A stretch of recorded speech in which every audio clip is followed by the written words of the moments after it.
শহীদ বুদ্ধিজীবী দিবস উপলক্ষে শহীদ বেদিতে ফুল দিয়ে বুদ্ধিজীবীদের শ্রদ্ধা জানাচ্ছেন পাবনাবাসী। দুর্জয় পাবনা স্মৃতিস্তম্ভ থেকে জানাচ্ছেন সহকর্মী রিজ বিজয়।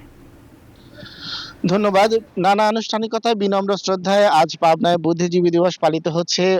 যদিও শীতের সকালে উপস্থিতি কিছুটা কম, তারপরেও আসলে কয়েকটি সংগঠন এই বুদ্ধিজীবীদের শ্রদ্ধাবনত হৃদয়ে স্মরণ করার জন্য আসলে পাবনার দুর্জয় পাবনা স্মৃতিসৌধে উপস্থিত হয়েছে এবং পুষ্পাঞ্জলি অর্পণের মধ্য দিয়ে তাদেরকে শ্রদ্ধা জানিয়েছেন। জাতিকে মেধাশূন্য করার জন্য, জাতির সূর্য সন্তানদের যেভাবে হত্যা করা হয়েছিল, জেলার সেরা আইনজীবী, শিক্ষাবিদ, চিকিৎসক ছিলেন, তাদেরকে কিন্তু বেছে বেছে হত্যা করা হয়েছে। তার মধ্যে শহীদ মাওলানা কসিমউদ্দিন আহমেদ, ডাক্তার আমিনউদ্দিন দাক্ষী, আবু সাঈদ তালুকদার, শহীদ আইনজীবী অ্যাডভোকেট আমিন উদ্দিন, তাদের কথা কিন্তু আসলে এই প্রজন্মের কাছে অনেকটাই ভুলে যাওয়ার মতো অবস্থা হয়েছে এবং সেই ইতিহাসগুলো মুক্তিযুদ্ধের এতদিন পরেও কিন্তু জানানো তেমন কোনো উদ্যোগ নেই।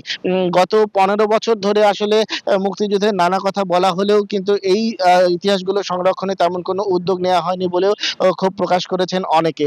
তো সেক্ষেত্রে এই ইতিহাসগুলোকে নতুন প্রজন্মের কাছে পৌঁছে দেওয়া হলে শহীদ বুদ্ধিজীবীদের প্রতি প্রকৃত শ্রদ্ধা জানানো হবে এবং শহীদ বুদ্ধিজীবীদের স্মৃতি ধরে রাখার জন্য উদ্যোগ নেওয়ার জন্য কিন্তু তারা দাবি জানিয়েছেন। এই ছিল আমার কাছে পাবনায় শহীদ বুদ্ধিজীবী দিবস পালনের সর্বশেষ খবর।